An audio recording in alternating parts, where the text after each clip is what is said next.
Guys आज के इस वीडियो में मैं एक इम्पॉर्टेंट टॉपिक के ऊपर बात करने वाला हूं जो हाल ही में हेल्थ वर्ल्ड में गंभीर चिंता का कारण बन रहा है। आपने शायद ब्लीडिंग आइज डिजीज के बारे में सुना होगा, जिसे मार्बर्ग वायरस के नाम से भी जाना जाता है। ये जो बीमारी है वो फिलहाल रवांडा में ही फैल रही है, लेकिन जो हेल्थ एक्सपर्ट्स हैं वे इसकी गंभीरता को समझने और इसके रोकथाम के उपाय खोजने में जुटे हुए हैं। तो चलिए आज इस टॉपिक पर डिटेल से बात करते हैं। सबसे पहले हमें ये समझना बहुत ज्यादा जरूरी है कि मार्बर्ग वायरस है क्या। ये जो वायरस है ये फिलोवायरस फैमिली से बिलोंग करता है, जिसमें इबोला वायरस भी शामिल है। जो मार्बर्ग वायरस है वो अक्सर गंभीर और जानलेवा बीमारी का कारण बनता है। इसे मार्बर्ग वायरस डिसीज यानी कि MVD भी कहा जाता है। इस बीमारी के कुछ सिम्टम्स हैं। इसमें आपको बुखार महसूस हो सकता है, बहुत तेज दर्द महसूस हो सकता है, मसल्स में पेन महसूस हो सकता है और बाद में शरीर में खून बहने के जैसे लक्षण दिखाई दे सकते हैं। इसकी सबसे डरावनी बात यह है कि इसमें मरीज की आंखों से भी खून आ सकता है, जिसकी वजह से इसे ब्लीडिंग आई डिसीज का नाम दिया गया है। तो अब हम बात कर लेते हैं जो वायरस है ये फैलता कैसे है। मार्बर्ग वायरस मेन रूप से इन्फेक्टेड एनिमल से ह्यूमन के अंदर फैलता है, मतलब जो संक्रमित जानवर होते हैं उनसे मनुष्यों में फैलता है। इस वायरस का जो ओरिजिनेट है या फिर जो स्रोत है वो है रूसर्स फ्रूट बैट नाम से एक चमगादड़ है, वो मानी जाती है। अब ये जो चमगादड़ है वो अफ्रीकन फॉरेस्ट में या फिर जो अफ्रीकी देश के घने जंगल होते हैं उनमें पाई जाती है। जब कोई भी इंसान इन इन्फेक्टेड चमगादड़ों के संपर्क में आ जाता है, मतलब उन चमगादड़ों के मलमूत्र के संपर्क में आ जाता है या फिर लार के संपर्क में आ जाता है, तो वो जो पर्सन होता है वो इस वायरस से संक्रमित हो सकता है। और ये जो वायरस होता है उस इन्फेक्टेड पर्सन के खून के संपर्क में अगर दूसरा कोई इंसान आ जाता है या फिर उसके सलाइवा के संपर्क में दूसरा कोई इंसान आ जाता है या फिर बॉडी के जो फ्लूइड्स होते हैं, दूसरे तरल पदार्थ होते हैं, उसके संपर्क में अगर दूसरा कोई पर्सन आ जाता है तो वो भी इन्फेक्टेड हो जाता है। एग्जाम्पल के तौर पर अगर कोई भी पर्सन है, अगर वो उस पेशेंट को संभाल रहा है या फिर उस पेशेंट की देखभाल कर रहा है और साथ में कोई भी सावधानी नहीं बरत रहा है, तो उसके संक्रमित होने की संभावना बहुत ज्यादा हो जाती है। तो ये जो वायरस है, अगर कोई इन्फेक्टेड पर्सन है तो उसके अंदर कुछ लक्षण दिखाई देंगे आपको। स्टार्टिंग में उस पर्सन को फ्लू जैसा महसूस होगा, यानी कि बहुत तेज बुखार जैसा महसूस होगा, सिर में दर्द होगा, गले में खराश होगी और जो मसल्स होंगे उसमें पेन होगा या फिर जो जॉइंट्स होंगे जोड़ों में दर्द हो सकता है। कुछ दिनों के बाद अगर जो कंडीशन है वो बहुत ज्यादा सीवियर हो जाती है, बहुत ज्यादा गंभीर हो जाती है, तो मरीज को पेट में दर्द हो सकता है, उल्टी और दस्त लग सकते हैं, स्किन के नीचे खून बहने के चकत्ते बन सकते हैं, यानी कि जो रैशेस होते हैं वो बन सकते हैं और आंखों से खून आना शुरू हो सकता है। इसी वजह से इसका नाम दिया गया है ब्लीडिंग आई डिसीज।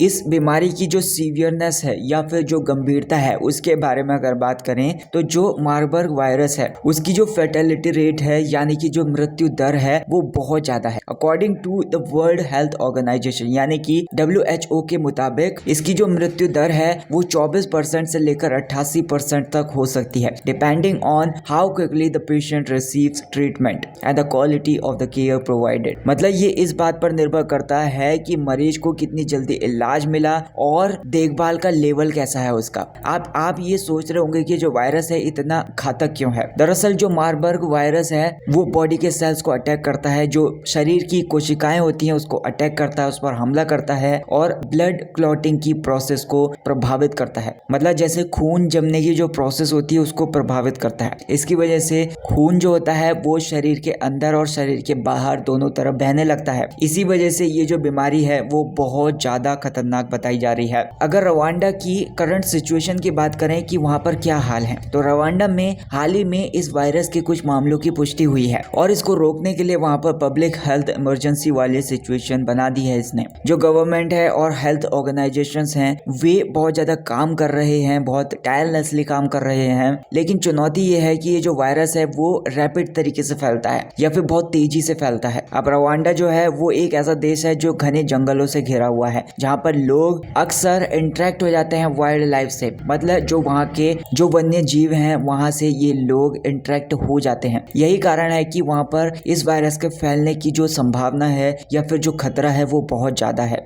अब क्वेश्चन ये उठता है कि रवांडा में फैली ये बीमारी दुनिया भर के दूसरे हिस्सों के लिए चिंता का कारण क्यों है? क्योंकि इसमें हाई ट्रांसमिशन पोटेंशियल है, यानी कि तेजी से फैलने की इसके अंदर क्षमता है। जैसे कि हमने देखा ये जो वायरस है वो किसी संक्रमित इंसान के संपर्क में आने से आसानी से फैल सकता है। अगर इसे तुरंत नहीं रोका गया तो ये दूसरे देशों तक भी फैल सकता है। लैक ऑफ स्पेसिफिक ट्रीटमेंट, यानी कि इसका कोई खास इलाज नहीं है। जो मार्बर्ग वायरस है इसका फिलहाल ऐसा कोई ट्रीटमेंट नहीं है, कोई खास ट्रीटमेंट नहीं है और इसकी कोई खास वैक्सीन भी नहीं है। तो इसका मतलब ये हो गया कि जो मरीज होंगे उनका इलाज केवल उनके लक्षणों को संभालने और उनकी इम्यूनिटी को मजबूत करने के बेस पर होगा। आज के टाइम में बहुत सारे ऐसे लोग हैं जो एक देश से दूसरे देश में लगातार यात्राएं कर रहे हैं। ऐसी जो बीमारियां हैं वो बहुत ही तेजी से या फिर बहुत ही आसानी से सीमा पार कर सकती हैं। तो अब बात आती है कि इस बीमारी की रोकथाम कैसे की जा सकती है। सबसे पहले एक्सरसाइज कॉशन, यानी कि सावधानी बरतें। जो संक्रमित व्यक्ति हैं या फिर जो इन्फेक्टेड पर्सन्स हैं उनके शरीर से जो भी फ्लूइड्स आने वाले हैं या फिर जो भी तरल पदार्थ आने वाले हैं उनसे दूर रहें। यूज प्रोटेक्टिव इक्विपमेंट्स, यानी कि जो सुरक्षा उपकरण होते हैं उनका यूज करें।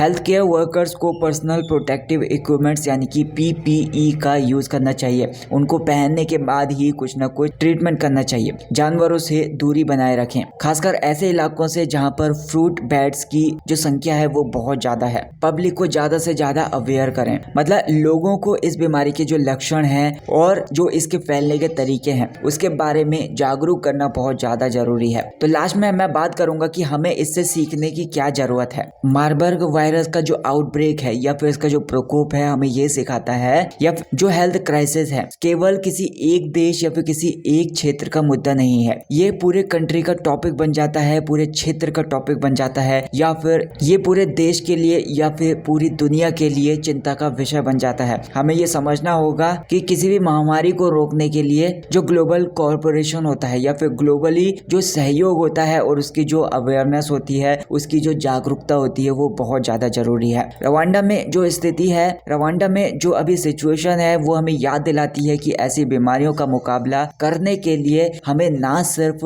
अपने हेल्थ केयर सिस्टम को मजबूत बनाना होगा बल्कि एनवायरनमेंट और जो वाइल्ड लाइफ है उसके साथ अपने संबंधों को भी बैलेंस करना होगा। तो आज के इस वीडियो में मैंने मार्बर्ग वायरस के बारे में बात की जिसको ब्लीडिंग आई डिसीज भी कहा जाता है। मुझे उम्मीद है कि आपको ये वीडियो पसंद आई होगी। तो मैं जानना चाहता हूँ कि आप इस गंभीर मुद्दे के बारे में क्या सोचते हो। जो कुछ भी राय है आपकी इस टॉपिक के ऊपर मुझे कॉमेंट सेक्शन में जरूर बताइए। अगर आपके मन में कोई भी सवाल है या फिर इस टॉपिक के बारे में और भी जानकारी चाहते हैं तो मुझे कॉमेंट सेक्शन में जरूर पूछिएगा। तो जाते जाते बस मैं यही कहना चाहूंगा, तो वीडियो को लाइक कर देना, वीडियो को शेयर कर देना, चैनल को सब्सक्राइब कर देना। Thank you so much for watching this video.